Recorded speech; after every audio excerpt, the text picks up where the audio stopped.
They don't understand the tech and yet they have been making these laws.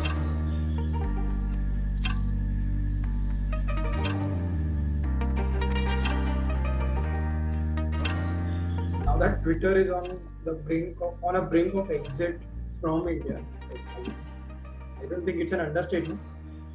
We have seen that a lot of other events have also happened in the past, like very recent, like the Nigerian government banned Twitter around like in the first week of June because they had deleted a tweet from their president. The Indian government has also been pushing Twitter to accept the latest IT laws, wherein there's some back and forth from both the sides. This also dates back to the time when the farmer protests were going on, I guess, because at that point, I guess there was some hashtag of farmers genocide. तो उसके वजह से उनके public policy director महिमा कौल ने resignation दिया था उस टाइम पे. I guess that came because that उस हैशटैग की वजह से काफी सारे अकाउंट्स को विदहोल्ड किया गया था. And even this development, it also came just like months after Ankhi Das, she had stepped down as the India's policy head of Facebook, again because of not taking down some alleged hate speech. If you also consider Facebook News, so Australia has also been recently really active in terms of framing policies around Google News, which I think Europe has been pioneer, right? Trying to control the monopolistic behavior of these big tech. I mean, Zuckerberg has also been famously or infamously called to the Senate hearings multiple times. बहुत सारे memes भी निकले थे उससे, तो वो भी है, right? Jack Dorsey also. So it's not like this is Twitter's first time. I think there are like two things at play over here, which we should understand from a broader context. Firstly, this is like with the advent of social media, this is like the first time in the history of humankind that the general masses have the ability to communicate at scale with people, right? Even 30 years ago or even 20 years ago, for one person to be able to talk to, let's say, 1,000, 10,000 people, that was a privilege that was earned either by being a leader or a media personality or an actor or sportsman or something like that. Now with social media, that's in the hands of everyone with a phone, which is pretty much most of the people on the world, right? The other thing is that let's take the media aspect of social media. Now, fundamentally, like in the 20th century, with the start of television, most of news channels were always state run. Be it Doordarshan in India or PBS in USA, or what is the Chinese one called? I forget, CCTV or CN or something like that. CCTV. CCTV. हाँ, CCTV भी है कुछ वैसे. Or Russia Today and all of that. BBC is also state media at the end of the day. So at the end of the day, news channels started off as state propaganda, or rather something which is controlled by the state. Then with private players coming into the market in different countries, depending on when they liberalized, you now started having private companies getting a say in what is considered news or not. But now with social media, everyone with a phone and an opinion and like 1,000+ followers is a news publisher. Now, where even private interests could be controlled, because even if there were more players than government-backed players, but they were still limited. But now there are like practically infinite number of news reporters, so to say, right? So how do you even control that? That definitely creates a lot of chaos in the entire dialogue that is there online. Now, I'm not supporting or going against like regulations over there, but I do feel that eventually nation states will start taking, and they have already started taking account of this thing, and accordingly it just makes sense for those in power to restrict any challenge to power. And we are still learning like what the impact could be, right? Trump election was not that long ago, and there were allegations, right, like of that whole Cambridge Analytica and data mining of Facebook to manipulate votes. So we have seen that happen with the US, which is one of the bigger democracies in the world, right? So it makes sense that states in the future, at least that's my prediction, they'll start regulating social media much more stringently. We can say that they've started taking the baby steps towards that. At least India has on a very huge scale, we can say. But what I think is, like what China has done in this area is phenomenal, right? Phenomenal to pata nahi, ahead of its time. Ahead of its time, yes. Probably they realized it that might be harmful for the social fabric, and they started taking preemptive measures. But whatever the case, it has turned out to be better than all the chaos that other nations are facing. Like even countries from where the big tech has been emerging, right? US, so that is also like facing massive divide in terms of, like we saw predictions in the with the last election, right? Like there's a 50-50% divide, and everyone is like wanting to slit throats when it comes to giving up their ideology. China's social credit system is like gamifying your entire life. It's like they'll monitor their citizens through their mass surveillance system already active in more of the places there. Then they'll decide whether the citizens are doing something which is positive for the government or not. So they have divided. So apparently, you will get access to all your daily life basic necessities on the basis of your credit number. And so the positives which you do, like if you support the government on social media, that will be considered a reward. And if you don't, then you will be punished. Like you will be publicly shamed on social media. This reminds me of an anthology series which was aired like 3-4 years back, and there was an episode in it. So there, people used to have eye implants, and they were linked to their mobile devices. So right now, Instagram and other social media platforms, they let us rate people or like people, follow others, and have interactions online. So there, this was another step higher, that now you can rate people offline. Something similar to Uber passenger and driver ratings, which are there from a scale of 5. This is Black Mirror you're talking about, right? Yeah. About Black Mirror. Yeah. So if you have like a 4.7 out of, get access to get priority list in the apartments you want to buy, even the cars that you want to rent, and the places that you want to go, the colleges that you have access to. Everything will be on the basis of that. And as the ratings go down, your social economic status will go down. So I just feel that China is trying to do something like that. They are saying we have all your data, and we are trying to turn out good citizens out of it.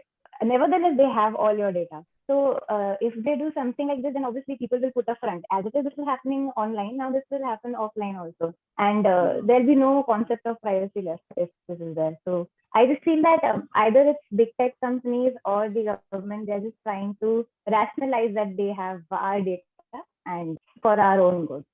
Uber, Zomato, Urban Clap, everything, right? Like the blue collar workers who are part of the gig economy over there, their livelihood kind of depends on the ratings that people give, right? So if you have like below, let's say, I think 3-star or 2-star rating, it's difficult for you to get a gig in any of these platforms. So I mean, that's already taking shape in our lives, in our society as well.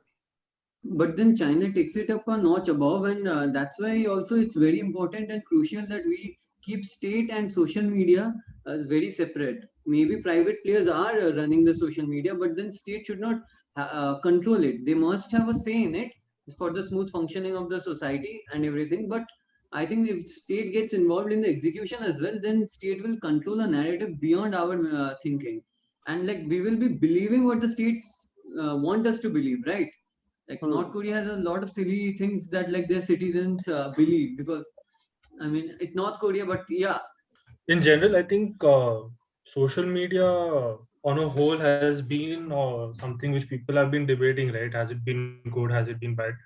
Even in the advent of the second wave, a lot of us have used social media and have seen social media being used in a way where it seems like it's helpful, right? No, but to what extent that is helpful, we don't know, because it comes down to again that entire thing about misinformation. But the thing that I've noticed is that the misinformation has increased because anybody can publish news, but you find out also that it's not right, or it's misinformation, or it's not something that is based on facts, also through social media only. Like if somebody is telling me that they see something on social media and go verify it in a library, they're like, it in general it has I feel like has done more good than bad, and it's helped that freedom of speech concept which Twitter is trying to take.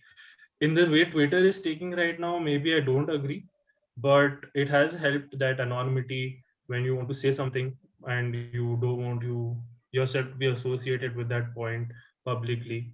So yeah, But then it definitely. also makes an avenue for cyber bullies to like harass people. Like anonymity, as much as it helps people be vocal about their own personal opinions, it can also have a very drastic impact on the other person who is actually being present. So it's like in the end, it just boils down to that maybe social media themselves are not evil, but the users have the ability to choose what they want to be, like either demonic or godly. The Yeah. They have the choice, but end of the day, it should not be harming people. That is like very clear. They shouldn't be harming people in any way. even if it Hmm. should, even if it is harming, it should be held accountable. Of course. Like with what is happening with in today's social media is, and where the problem arises and probably why we are having this conversation is because of the selectiveness of the media that we have, like the social media that we have. Right? Hmm. So where we, so I think where the government is moving towards and where the also the world is moving towards is increasing regulations around what these companies are doing. Hmm. And Hmm. I think that's a good enough step. I think one of the dangers of social media here is like when there are polarizing situations, right? Like the US Capitol riots or anything communal that happens here. Um, Rumors spread very fast. People like spreading sensationalist stuff, unverified stuff, because they get like emotionally attached with one stance or the other. And when there is any clarification made with the first person who started that rumor, the clarification probably won't go out to as many people as the rumors would have gone out to, right? Even like Agreed. there have always been rules, or at least unsaid rules, that whenever there are like riots or anything, then the TV and the radio broadcast of that area and even the phone lines are used to be closed down. Nowadays I think WhatsApp gets banned or the internet gets taken down, so that there's a control on the spreading of rumors, so that so that the authorities can avoid escalation of the whole situation. But in today's time, there's a need of regulating these fact checkers also. Even with social media, there are also like private entities and they are given the free hand. As we have seen that they have taken the free hand, like they're not given currently. So they have been misusing, and like again, what we also saw in the latest, like one of the latest shows on Netflix, I like about adding addictiveness in these platforms.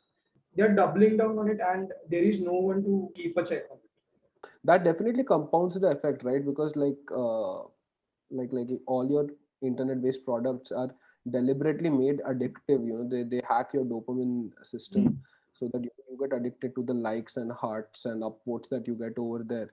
Now, like for example, even newspapers have also in the past printed wrong information, and if it's sensational enough, it will get like the cover page and the space for the big story, and when they have to make a correction, it will be like a small snippet somewhere on the 5th page or something like that. Exactly.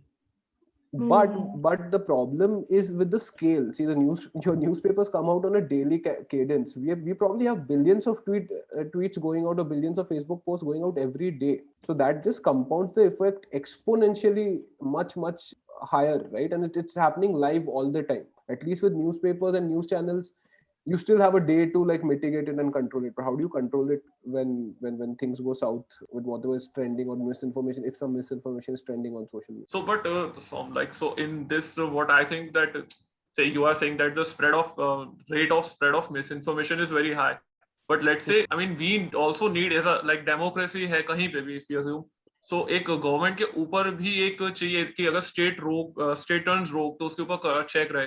So अगर like if we say that Hong Kong में जो protest थे जो in fact अभी भी चल रहे हैं, ताइवान में टाइम टू टाइम है, so उनको like अगर कोई चीज अलाइव रख पा रहा है, so that is also social media, because even though government कितना भी ट्राई कर रहा है, but it is not under the control. So I guess on the flip side एक ये भी आता है ना कि the state turns रोक तो थोड़ा उसके ऊपर एक this is a check, because the main point is कि ये private control में है this organization and all. But would you want the check to be basically a foreign company? Because that's how East India Company got a hold into into India and expanded, right? I mean, at the end of the day, they are companies. They might position themselves as like Twitter might say that it's a fundamental right for people to tweet, but if you make it a fundamental right, it just increases their ad revenues, right? At the end of the Yeah, day. exactly. Exactly. That is also something Yeah. that I don't get. Like people like on the internet have started saying things like Twitter is a fundamental right. At the end of the day, it's a private entity, right? Like Exactly. I don't think Yes. it's common sense to make a private company your fundamental right. And if it The were a fundamental solution to right, that is not ke, like we go start using alternatives, which is essentially the same thing with a different word, right? exactly. And if we even say that it's a fundamental right, then they had no authority to ban Trump. Like if we see it holistically, because who gives them the moral authority over anyone else? So although I would still support social media to be under private players, but regulation is a must for all of them. Right. Yes, and I guess the point was also raised कि जो fact checking है या कोई है, like it seems very ऐसा partisan है. So even there, तो even I agree कि it has to be bipartisan. थोड़ा involvement ज़्यादा side से रहना चाहिए. Non-partisan, you mean, right? Or Yep. multi-partisan, you never know. But this point is like essentially the same for all businesses, right? Like all businesses, जहाँ पे भी है, like however global the company is, they have regional heads to essentially make sure that they are complying with the regional laws and what is the norm of that land. If you want social media private companies like to be treated on that, and they are like global players, it's best that if they have global heads and people who are ready to comply with the law of the land of that place, because Yeah, the at the end solution of cannot be like stop using social media. sure. No, I don't think anyone is advocating. Exactly, and even if people अगर लोगों को लगता है कि social media regulate नहीं होना चाहिए, it is what freedom of speech or whatever like that, then they should be even ready to bear the consequences of it. तो अगर because of maybe Twitter, Facebook, if anything wrong happens to them, maybe some scam happens, maybe any data of them gets stolen and it is misused, then are the people users ready to bear those consequences? But then Then they will come crying. But then state can't be selective in imparting justice, right? So in that way, like state has to take a position beforehand. It can't be selective that like people who are How can it be selective?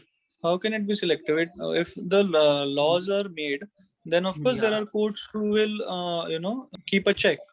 No, that's what I'm saying. When you mentioned people who are in support of like social media and being unregulated, but then state has to make certain take certain measures to safeguard interest of all of its citizens. It can't be discriminated in saying that certain citizens only will be protected who have been supporting our policies and certain won't, right? I think It's not about our policies. It's about the law of the land. It's not about our policies. Whatever the policies government lays out is for all its citizens and not only for a particular group of citizens. And like people feel fundamentally like regulations are not necessarily seen as unfair when the same regulations are not applied equally to different people. That's when it seems unfair, right? Exactly. Like there's, if Twitter wants to make or if Facebook wants to make the discourse on their platform less toxic, I mean it's their right, it's their company at the end of the day. And maybe if you think from the libertarian point of view, then like who they want to regulate, who they don't want to regulate, that is also their call at the end of the day, right? But then there will be consequences to that, because if the same set of laws are not applied in the same way to all people, then people are going to get disenchanted with that, and that is probably at the cause of like the overall problem that people seem to have, especially with Twitter nowadays, with whatever is going on with the whole manipulated media thing. Yeah, like even they have big been tech is selective in, also removing blue go ticks ahead. from people taking down tweets from a group of like a selected group of people. It's also about the like you said, it's when the regulations are being applied selectively. So the problem is the platform has its own regulations which it is applying selectively. It's not the it's like Vivek, what you're saying, the government has not said that they might be impartial in providing justice to people. It's the platforms doing. And if the government does, if you want to raise a voice against it, why not raise it when a private entity is doing? Right? But Because here's that the is having point. a lot of consequences in social fabric. Then you like social media companies can't have their cake and eat it too. I never understood that but you guys get the gist of what that means, right? Like on one side, if you let's say bring up partisanship, right? A Vijay Agade or someone from some executive from Facebook or Twitter or anything will come and say, okay, yeah, it's a private company, it's our policies, we'll do whatever we want, right? So now when governments start treating them like private companies and imposing regulations, then they'll say that we are a fundamental right, we should be accessible for everyone. Exactly. So you can't have it both ways. Either you're a private company, okay, you Very do what you want, but bear the consequences of government regulations accordingly. So what exactly is like, are private companies saying that they're the fundamental right, or is the action of what these users are doing on their platform a fundamental right? Like, The action of what the people are doing on the is on it the wrong That's- though? But then that also in turn means that depriving Trump of being on Twitter is also a violation of his fundamental rights, which the company itself did, right? right? So if let's say putting your thoughts on Twitter, if that is considered a mainstay of freedom of expression, then Twitter should not get to judge it. The courts of the land gets Yeah, to do it. true. I'm just asking, like in general, like to everyone over here, like, is it wrong though the claim that what you say on this platform is it's a freedom of speech? Is it wrong or is it right? Because I mean, lacking that, what you're saying is that you have to write articles in newspapers or hold rallies and then voice your opinion. If Right. if it is a fundamental right, then the regulation should happen the law of the land, Impartial. not the law of the company. Agreed. True. Okay. So that is given, right? Like, I mean, you have to comply to whatever is the law of the land. Yeah, and obviously the social media platform is not supposed to be like taking the law in their hand and removing accounts when they want and adding accounts when they want. And Right. Yeah, they cannot that is dictate true. their terms. True. And Yeah. in a way, definitely like social media has also had like a lot of benefits for society. Like for example, it has vastly increased the access of normal people to people, Yeah. to True. politicians or to those who hold power, right? Like Sushma Swaraj was a great example, like of Twitter diplomacy. And Tejas, even you, when you were stuck in UK last year during the first wave of the pandemic, I remember that Right. you can probably tell your story better, right? How Twitter or Facebook Yeah, and so all. yeah, the social media, right, from WhatsApp and Twitter, has benefited a lot of people, especially during the pandemic. Like it has been my personal experience when I was, stuck in the and I was unable to come back. It was a total lockdown both in UK and in India. There were no flights, nothing. And at that same time, India started the Vande Bharat mission. So Yeah. to get into those flights, it was a great deal of effort, wherein the flight tickets were huge. No normal ticket cost somewhere around 20-25K, but it was like 50-60K. So it was nearly 3 times. And to even get into that flight was a very difficult task. So they're already booked, and everyone was trying to put in pressures and all of that. So social media at that time really helped me. I reached out to ministers, and so which in a normal way would not have been possible without social media. And there were many like me. But also, if I you mean, come to like, think of it, right, for like it's beneficial to like the common people, right, at the end of the day. And the major issues also that are highlighted are not common people getting banned. It's about people who have the privilege of having a blue tick or a white tick account and having like thousands and or lakhs of followers. They are the ones who come into the news. Acha, I got banned, I got whatever, Exactly. deplatformed or whatever, right? This doesn't generally fall down to the normal users. Now, if people get that privilege of a blue tick, then there's also a certain amount of responsibility associated there. Maybe the regulations need to be around what people with blue tick accounts can speak, right? Like for example, there are lots of influencers, who will amplify a messaging for a company or for a political party by just copy pasting the same tweet again and again. And ठीक है यार, it's a free country, everyone's free to do business, you're not harming anyone as long as you're not harming anyone.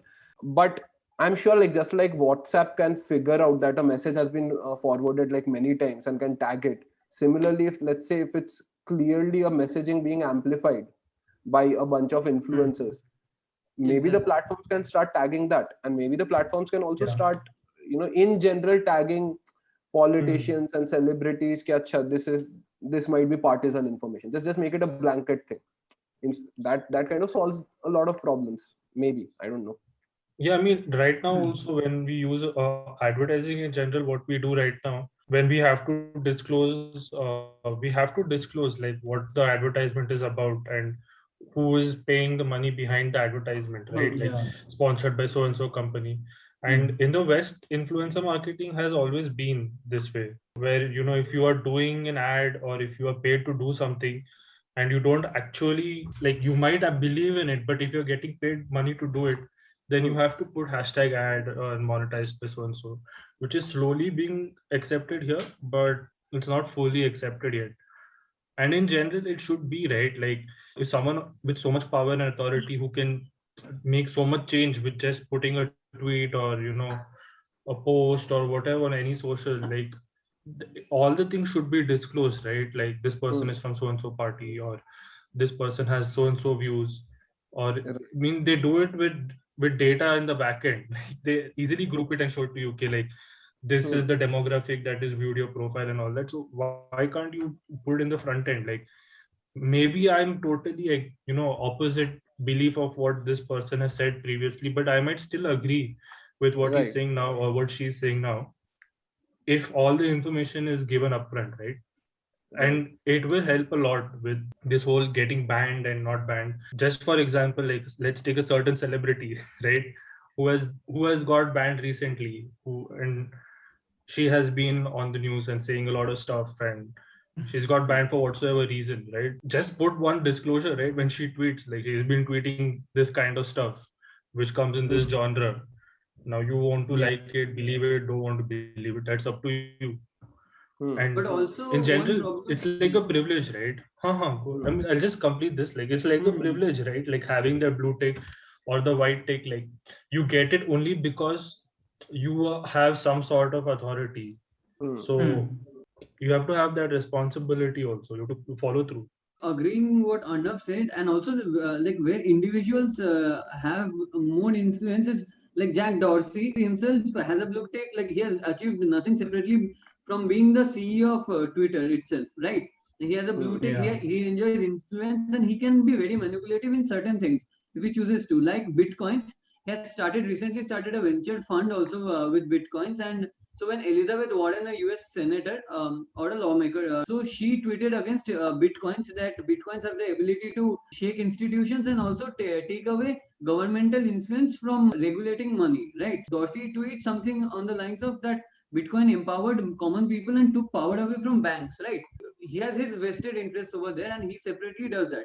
There is a bit of manipulation also involved in that. Although Twitter would never mark it as manipulated media, like I won't see Twitter marking it as manipulated media anytime soon. So all those are things which are like very like falls in the gray area, and which, like, if people who claim to be so much big flag bearers of righteousness and unbiasedness, they should be not themselves getting involved in the discourse at least. I think it Maybe also just boils try down more to what transparent. everyone is trying to make a point. Like we should, like, whatever is happening on these platforms, we want to hold someone accountable. Right, the platform should have the means and resources to, to give government, like the person, or let's say another media or a company which should be accountable for something.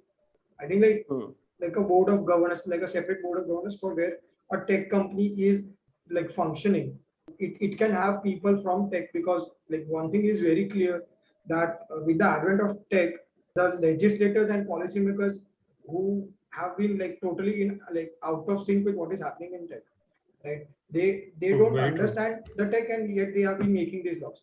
So we need to have people in policy making who understand the tech thoroughly. Like we can also have people like in the board of, let's say, Twitter, people from like Indian Parliament, or maybe some non-partisan people, some people from tech backgrounds, like such that we have a diversity, and like we can increase the scope of accountability that way. And probably like the transparency and accountability needs to be driven specifically for all blue tick accounts, and I think the easiest way to do it is do it like uniformly for everyone, right?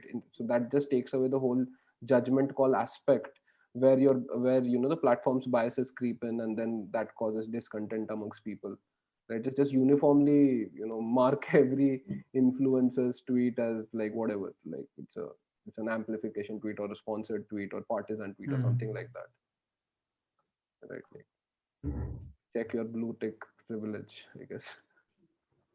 Yeah, the laws need to be updated, which was a brilliant point. They need to be updated, and the way the things are shown also need to be updated. People need to understand like what they're consuming, right? It's Right. just a matter of how it's presented and how it's governed. And these are like small steps. Obviously, we are not going to solve it immediately. This is a big problem, but small steps. Gotta take them. Agreed. I think on the whole, this was a pretty good discussion. We lost one of our panel members in the process, but yeah, I think then the consensus is that transparency and regulation for influencers, right? Yeah. Yeah.